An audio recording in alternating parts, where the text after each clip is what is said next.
there is one world, a world parallel to ours. A world in which strength and combat techniques give you a status, a rank. There are many warriors, fighters of all sizes and weights. One of them made his mark on history, fight after fight. He knew how to impose himself on the throne and became the undisputed master of MMA, mixed martial arts. Fedor Emelianenko, nicknamed the Last Emperor. He leaves no room for defeat. He's a legend. He's an MMA prodigy. Let's come back to the origins of Fedor the legend. Where did he come from? How did he become such a reference in the sport?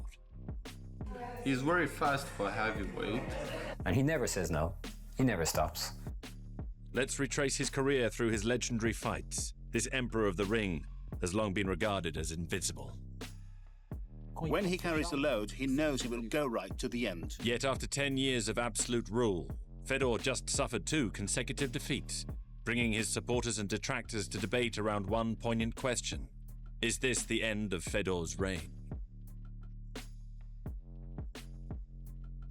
His father was a factory worker and his mother a teacher. Since his most early childhood, this 35-year-old man has lived in Russia, in the town of Staryosko, located 500 kilometers south of Moscow. He started martial arts very early on, Sambo. Fedor started in martial arts as a, as most French people do judo, Fedor did Sambo. Sambo is a martial art created in the USSR in the 1930s, which mixes mainly judo and wrestling. Yeah, I started Sambo thanks to the coach who worked in the same place as my mother. And as I often went to see her, he met me and suggested I try Sambo. Since that day, I've never stopped.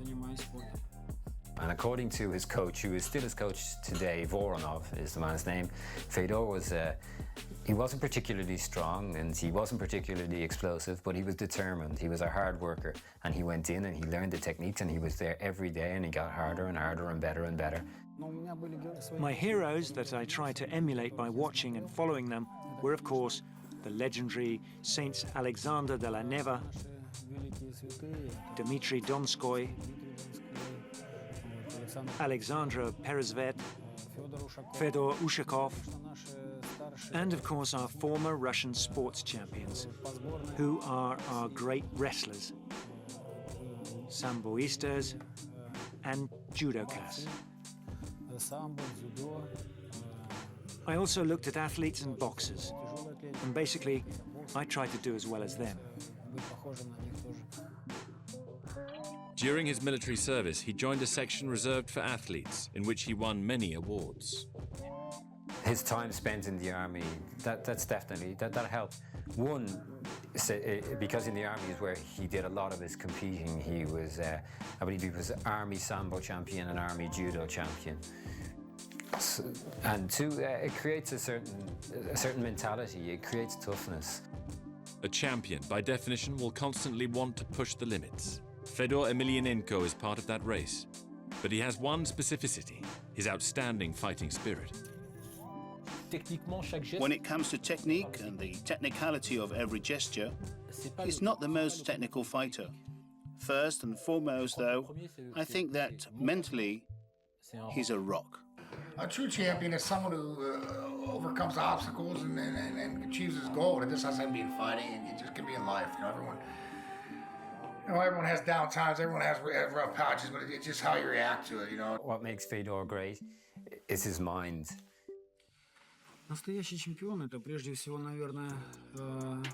A real champion for me is, as they say, being champion is not just having a title. It's a way of life. I think a true champion should not only be so in the ring or in his field, but he must also be so mentally. After excelling in Sambo, he decided to take another course, participate in the biggest free combat tournaments organized in Japan and the US. I started fighting MMA when I was 24. Fight after fight, he brought down the greatest heavyweight fighters in the sport and consolidated a solid reputation. Fedor came in and he said, I can do it all. I have not counted all my fights, but I have won them all. On the 31st of December 2004, he waged a merciless battle against Antonio Rodrigo Nogueira, which became one of the best fights in the history of MMA, and at the same time secured him the World Championship title as a heavyweight, the highest category of all combat sports. We knew that it would be a good fight, but to dominate Minotauro isn't easy. We thought that Fedor would give him some problems, but that he would find a solution. There were no solutions against Fedor. There was no way out against Fedor. One of the fights I'm most proud of is probably the one against Antonio Nogueira. And not only did he beat him up, but he threw him around. He tossed this grown man around like a rag doll. Incredible. My role is to fight and win. The stadium booed from above. On August the 28th, 2005, the fight against Mirko Cro Cop, champion in the foot-fist discipline, will remain etched in the annals and be called the fight of the century. I was very pleased to have retained the title.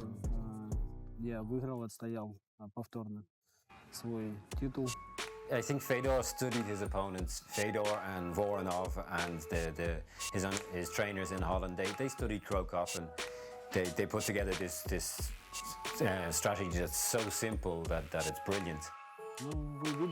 We implemented a strategy that we had already used for other fights, which was to always to advance. But this time with constant aggression and attack. And it worked.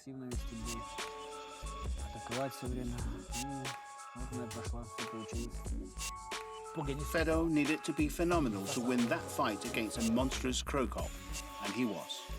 Fedor won, and was then recognized as the greatest fighter in the world, the king, the last emperor. His techniques are studied by all major combat schools around the world. I think it opened people's eyes. It said, you can actually be a complete fighter, and Fedor was a complete fighter. He is a complete fighter. He has a great capacity to link movements, such speed of execution. He's very mobile, ever ready and brisk, so it makes it hard to pin him down. We know good ones. He's not just a champion. We know very good ones, but this is the elite. It's unmissable. World champion, pride, discipline, and suffering. He changed the sport forever. Fedor is one of my favorite fighters because he's humble. He makes all people who want to do MMA dream. He's very technical with his grappling. Actually, Fedor is my favorite MMA fighter. He's my, not idol, but let's say favorite fighter. He's a legend of the sport, and he's a true gentleman also. True gentleman.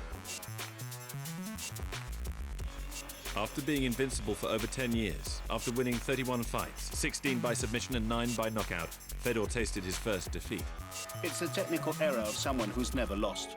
By being complete in all domains of combat, it allows Fedor to take risks. In a way, he forgot the notion of being careful. This defeat was considered one of the biggest upsets in the history of MMA. Many will not accept it and pretext that it's just a one-off, an error which humanizes perfection. Fedor is well and truly a man, and like all men, can be beset by doubt. Does Fedor ever face fear? Everyone experiences fear, to a larger or lesser degree, when there is an event ahead. It could be a school or professional exam, or any situation that can be stressful.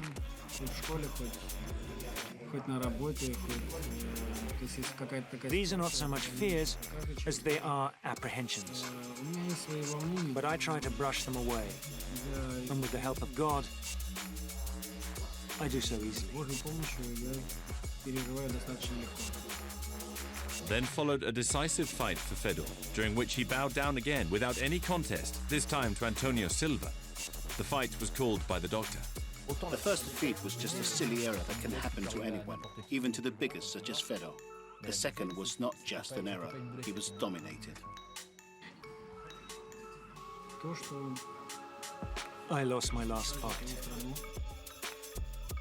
The press, who had sang his praises for all those years, said he was finished and announced his retirement. I think it's a problem of the media in general. As long as you win, you're the best. But even if you're good, nobody's immune to defeat, and it doesn't in any way diminish the qualities of a fighter. For me, he's an exceptional fighter.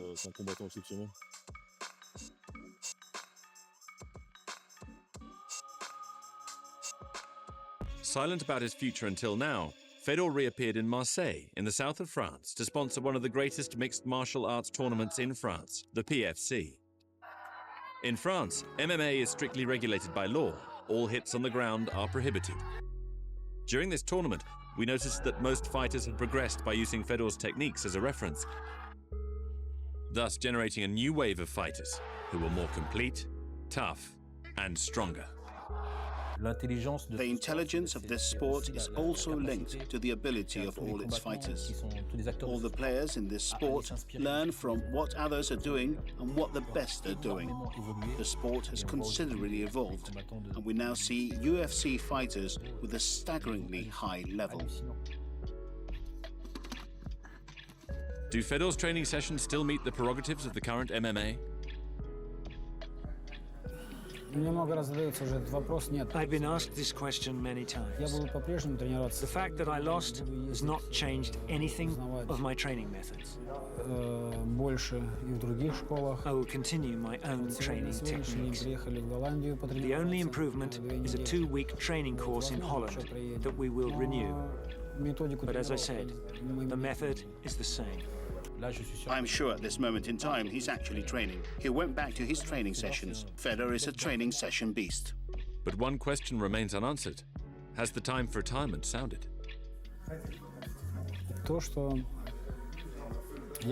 I lost my last fight, but I know that I represent my country and I have to overcome the setbacks. To keep going may serve as an example to others. And with God's help, I will continue to fight.